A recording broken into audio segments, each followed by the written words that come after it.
उपमुख्यमंत्री अजित पवारांनी काल अमित शहांची घेतली भेट। अमित शहांसोबत दिल्लीत जागा वाटपावर चर्चा।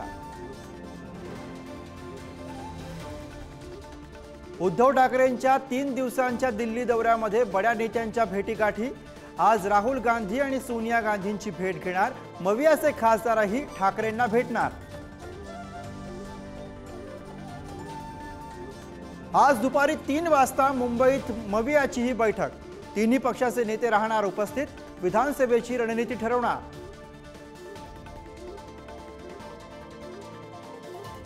दुपारी 12 वाजता राज्य मंत्रिमंडळाची बैठक। राज्यामधील आरक्षणाचे प्रश्न तसंच लाडकी बहीण योजनेवरही चर्चा होण्याची शक्यता।